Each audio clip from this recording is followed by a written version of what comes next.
Good evening, ladies and gentlemen. This is Jack Otto, your host for this evening's edition of Radically Right. We're here to take a bite out of this New World Order, and the way we do that is with truth.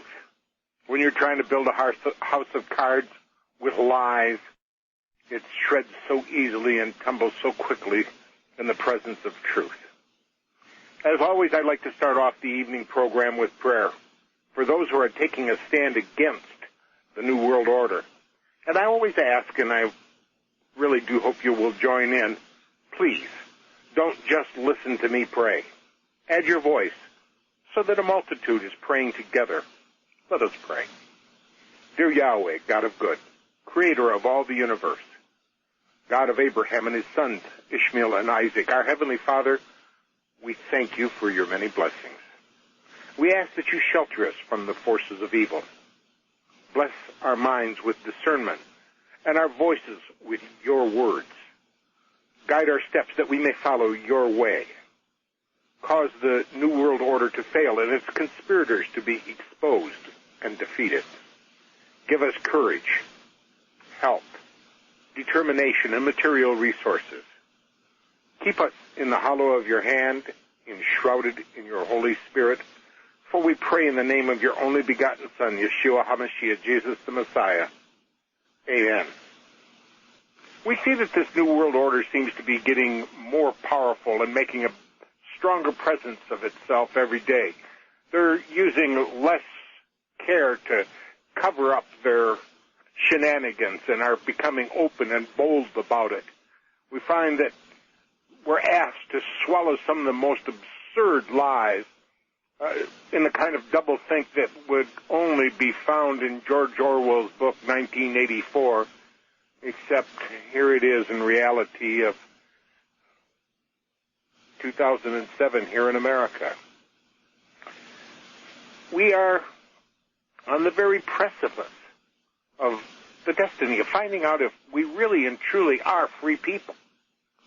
Or are we the subjects of an all-powerful superstate that has the right to tell you what's good for you? Now, I personally don't think we should have to put up with this. I think we have a constitutionally limited republic here. And it nails down the scope of what these bureaucrats are allowed to be doing. And yet they seem to usurp authority. They have the bit in their teeth, and they're running away with our constitutional freedoms with some real regularity here. And how are they doing this? Most of it is by emergency. There's really no way to govern free people. They have to create criminals. And by emergency, they are able to make more and more criminals that they can bring under control.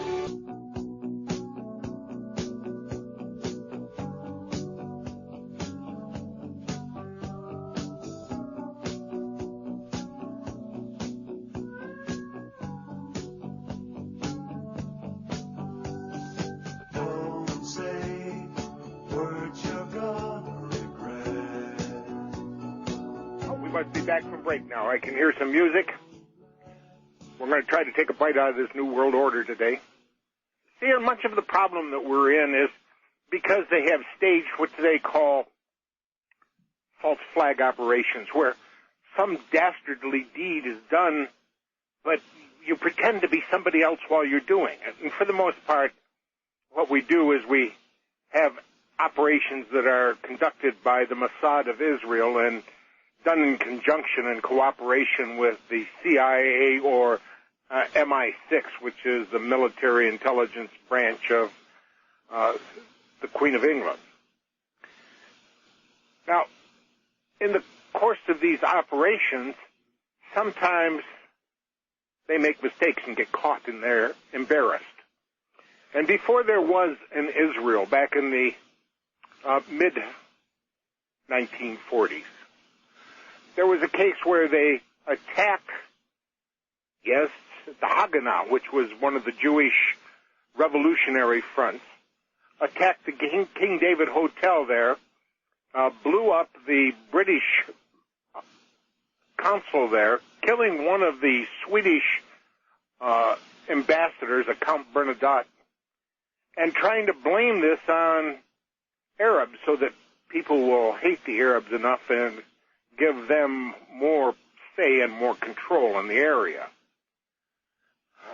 It blew up in their face, unfortunately. Sometimes these things happen a little ahead of time, and enough of the conspirators were found that they had this evidence that they weren't Arabs at all, but more of those nice Yiddish folks who tend to operate with these black operations, black flag operations or false flag operations that end up with more power in their hands.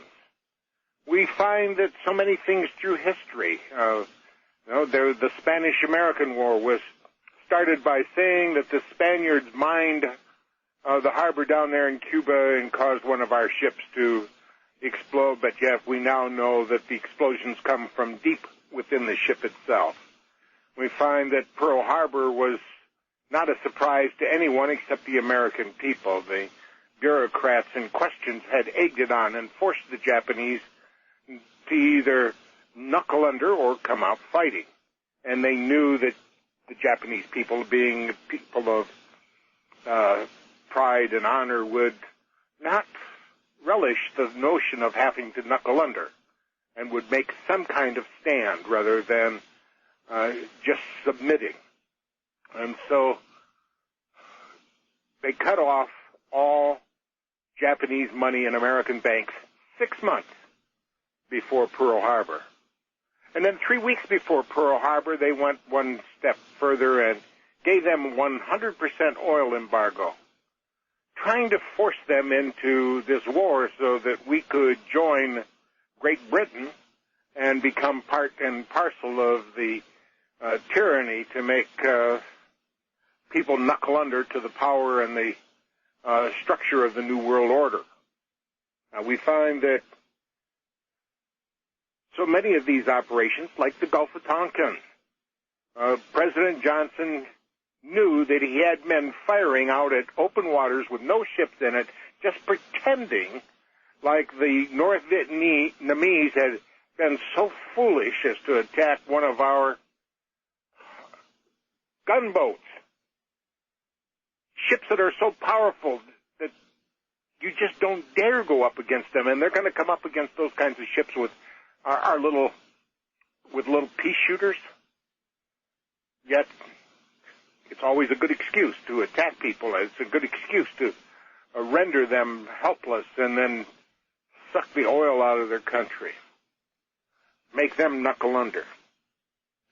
And one of those same kind of false flag operations was conducted by Israel against the United States liberty during Israel's 5-day war against Lebanon.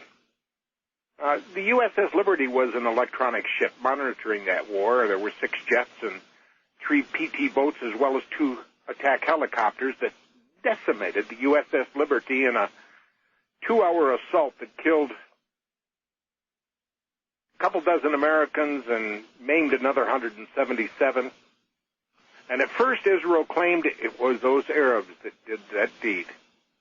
But that was a thin and stupid ruse, as the Palestinians had no equipment, and what was there sported the blue Star of David.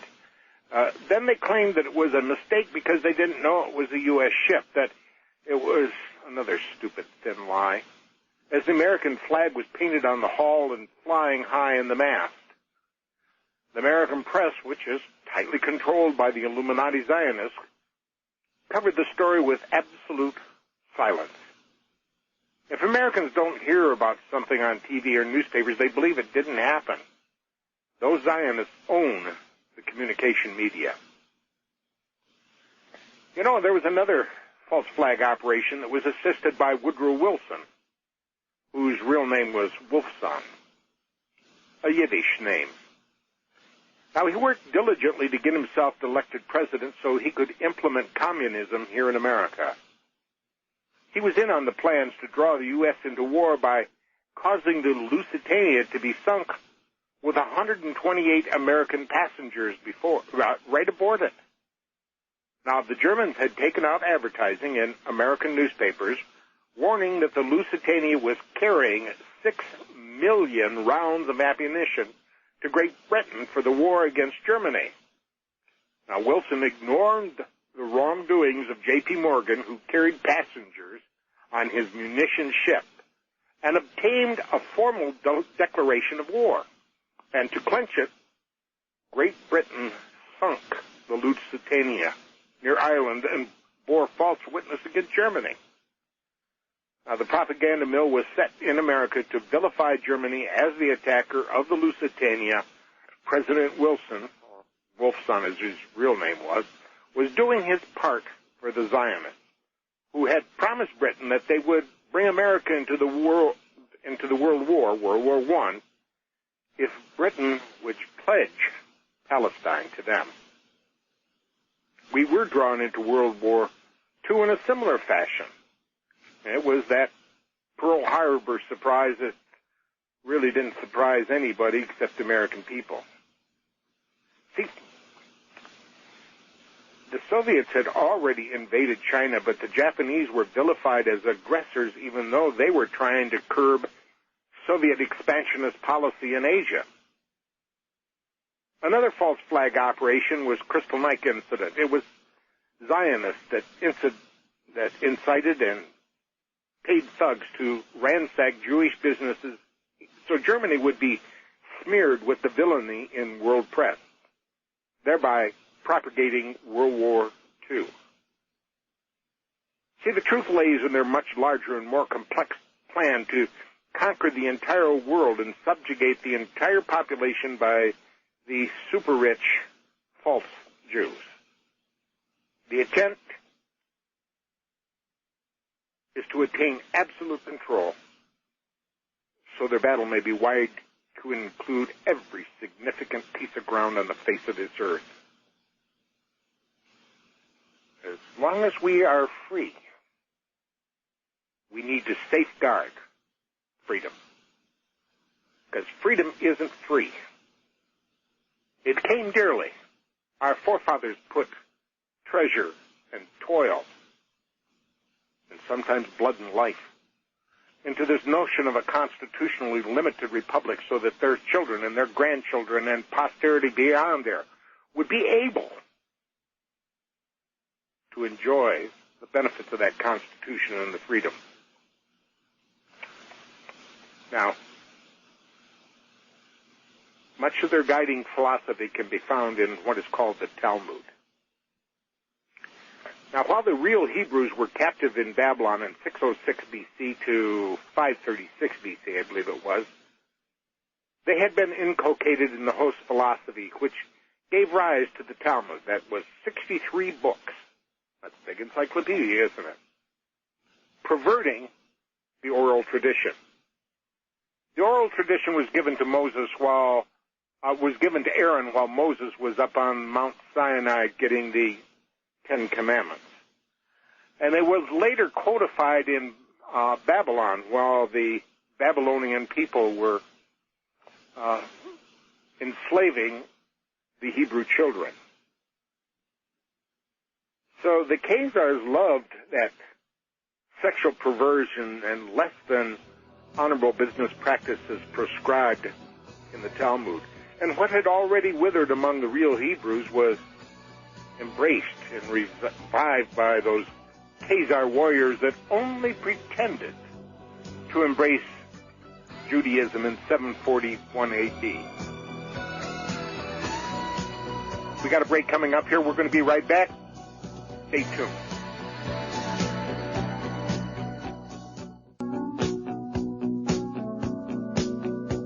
Welcome back to Radically Right. This is Jack Otto, your host for this evening's program. This is July 7th, 2007, 7707. We have a couple callers on the line here where there's Henry from Connecticut. Come on up, Henry, and jump right into your subject matter. Hello. A couple of questions. Good show. I want to ask you about J.P. Morgan. Now, this guy J.P. Morgan, what does the J and the P stand for? John, J, what? The P is Pierpont. Pierpont. All right, what is a J? Jean, I think it's Jean, Jeanne, something Jean? like that. Not Jean exactly Pierpont Morgan? certain on that point. Is it Jean? Like French? Jean? I think it's Jean. Jean, yeah, but usually with a J like Jean this. Pierpont Jean. Morgan? Yeah, Morgan. Okay. That name, I'll tell you this. I'm not saying it could be. Was he Jewish? Because that name Morgan is really very German. I don't know many Jews that use that name Morgan. Well, Henry, a whole lot of times these guys change their name. Okay. Now, what kind of name is Roosevelt? Okay, but what is he? Is he connected to Rockefeller, this J.P. Morgan? I mean, because I know J.P. Morgan, there was Manufacturers Hanover and then Chase, and they all took over. And I know Chase is Rockefeller's bank, and it used to be Morgan Chase. So I'm wondering, like, what J.P. Morgan was. Who was he? Is he just somebody who they picked up who happened to be successful? Because sometimes they pick up people who aren't related to them at all. Okay, well, J. Pierpont Morgan was an associate of Rothschilds. Okay. And a major player, and his connection dates back to a guy named George Peabody. Okay. Peabody and Company was an offshoot of Peabody and Riggs, which were slave traders and dry goods merchants.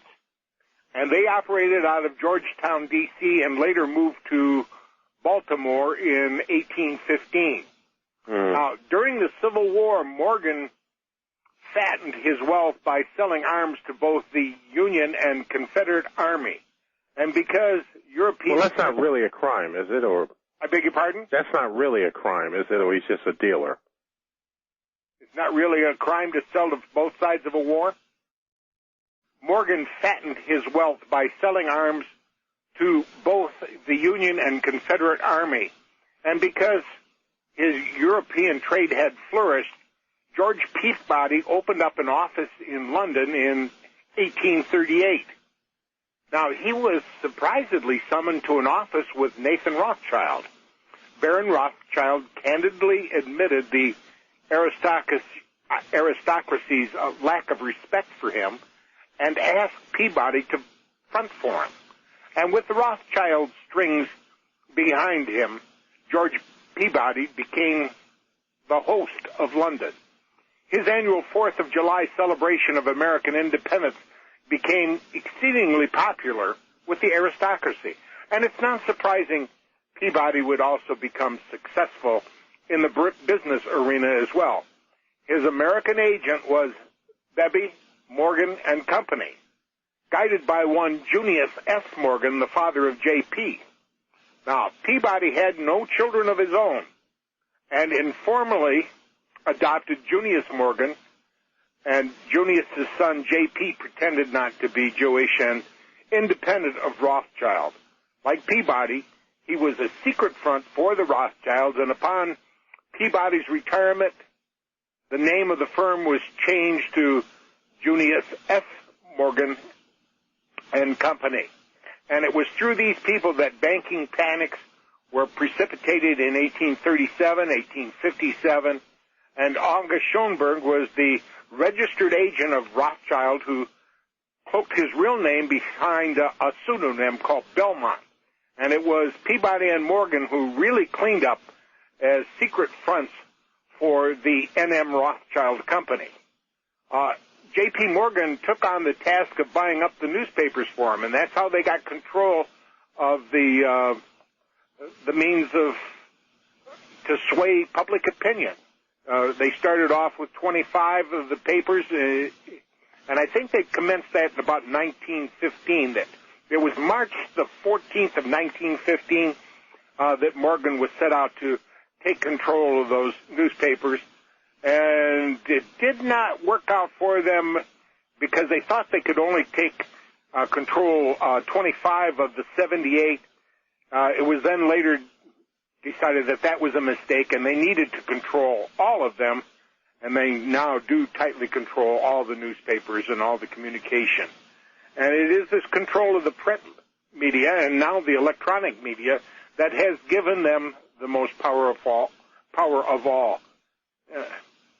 Is there anything that you wanted to add on there now? Henry, you still I'm here, yeah. Yeah, you sound much better. Well, that's interesting. Well, that's interesting because I keep hearing J.P. Morgan this, J.P. Morgan that. So I just wanted to know what. Now Peabody's Jewish too, and is he directly? Are these two directly related to Rothschild offspring-wise, or they just came along the scene and Rothschild used them? The best I understand was he was surprised if they'd been related. He wouldn't have been so surprised to get an audience with the Rothschilds. And for the most part, I think we can realize that Rothschild does not do business with Goyim. Mm-hmm.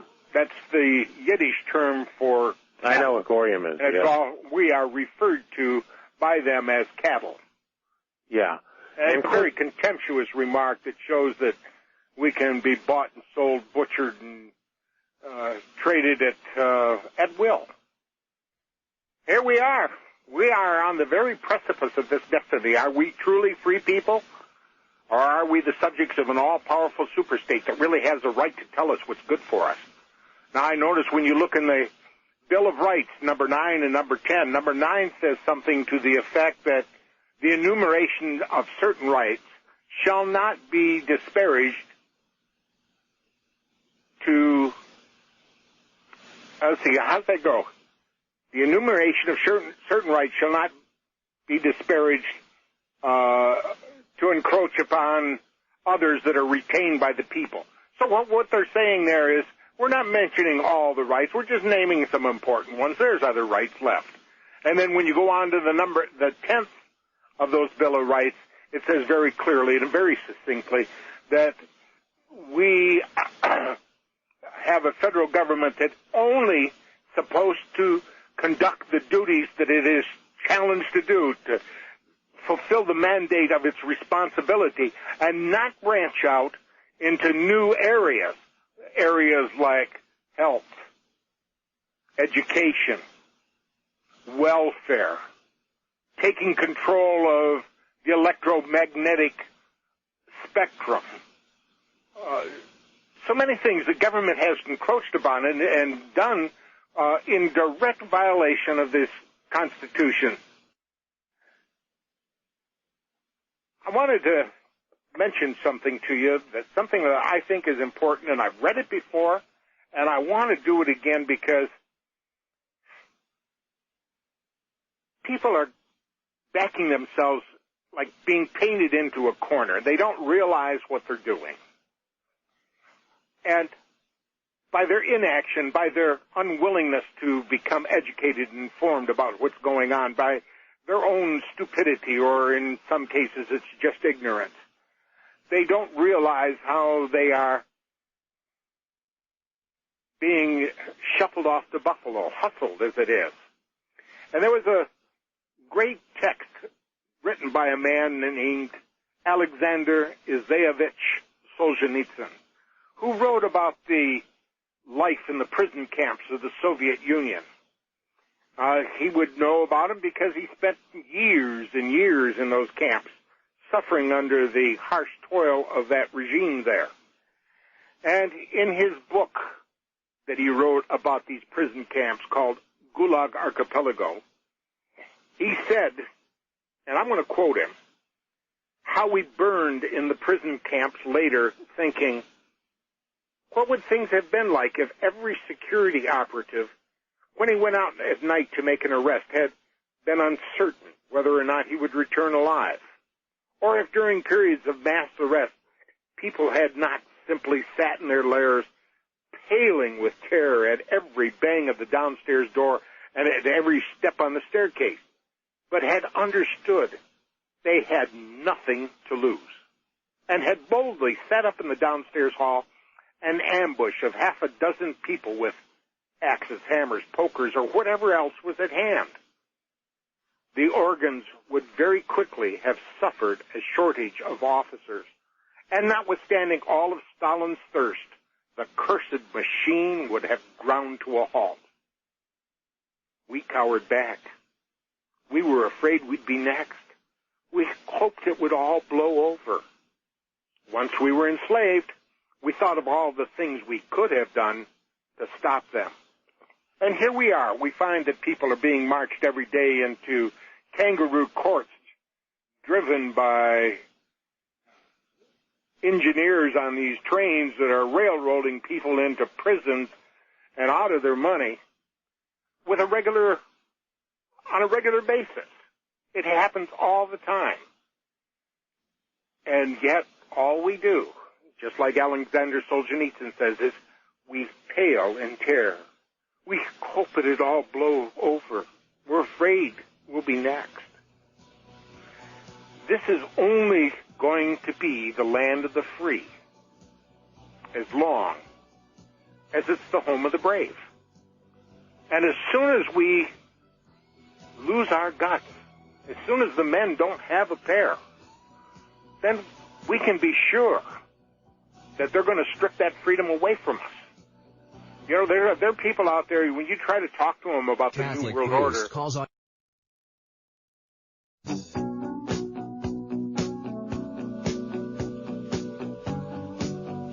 Welcome back to Radically Right. I'm your host this evening, Jack Otto. If you want to be a part of this program, you can call in 1-800-313-9443. And we were talking just before the break about the notion of truly being free, and freedom is linked to bravery. This is the land of the free and the home of the brave, and as soon as you lose your guts, you lose your freedom, because there's going to be somebody out there very quickly who will step up and say, with some kind of threat, that you need to fold. And if you're quick to fold, you're quick to lose that freedom. I've run into people, and I know you have too, I don't want anybody to know that I know about this kind of stuff. And they don't want to talk to their friends and their family about it. They don't want to appear to be one of those conspiracy nuts. And as soon as somebody would say something to threaten their job, or they'll fold. Oh, I need my job. I can't run the risk of getting fired. How would I eat? What will my family do? You know, if they threaten your children and you fold, what have you done but paved the way for your children to be marched right into slavery? If they threaten your life and you fold, you've just shown that you love the tranquility of servitude better than the animating contest of freedom. And there was Samuel Adams, who said back in the year 1776, and he later became one of our presidents, if you love wealth better than liberty, the tranquility of servitude better than the animating contest of freedom, go home from us in peace. We ask not your counsel nor your arms. Crouch down and lick the hands which feed you. May your chains rest lightly upon you. And may posterity forget that you were ever our countrymen. And I think the words of Sam Adams are applicable to today. I think Sam Adams really hit the nail right on the head. Those people who are not willing to work for freedom, who think that it's free, that it's just going to fall on them and they're going to enjoy prosperity forever, are now coming to the sad realization that things are not quite as they hoped they would be. Are we truly free people? Or are we the subjects of an all-powerful superstate that really does have a right to tell you what's good for you? Well, I tell you, that superstate has spread itself all across our continent by treachery and slippery conniving. You know, when you fill out that income tax form, the 1040 with the IRS, one of the first things you do is you check off a box that says, I am a U.S. citizen. Almost everybody does. Yeah, I'm part of America. Yeah, that's me. Without realizing that what they're checking off is a box that says they are part of that jurisdiction. Now, the 14th Amendment says you may join the United States as a U.S. citizen. But I think we're further ahead if we maintain ourselves as sovereigns of our independent states. Are we free people? Or are we that subject of an all-powerful superstate? There was an ancient Roman orator by the name of Tacitus who said a simple little one line that is so pointed. He says, the more corrupt the state, the more numerous the laws. And we can see that here we are in 2007 that you have to fill out a lot of forms for all your rights. Now, how on earth can our government ask us to fill out forms and pay a tax for our rights? But yet, we find that happens with some regularity. You know, it was a guy by the name G. Gordon Liddy that said it so well. He said a liberal is someone who feels a great debt to his fellow man, and he proposes to pay off with your money. What kind of people are we? Are we really the descendants of those who had the guts to throw a king off our back and secure liberty for posterity? It's only available to those who have the guts, the bravery, the bravado to be free. There was a guy named Mark Twain that said, the only difference between a tax man and a taxidermist is that the latter leaves the skin. And we find that more and more the IRS is becoming oppressive. And you can ask Ed and Elaine Brown in New Hampshire if the IRS has become oppressive. And as I understand it, he asked that the IRS show in court, where is the law? Show me the law that says I have to pay and I'll pay. But the IRS decided not to. They said, that's ridiculous. We don't have to do that. We got a break coming up. We're going to be right back. Please stay tuned.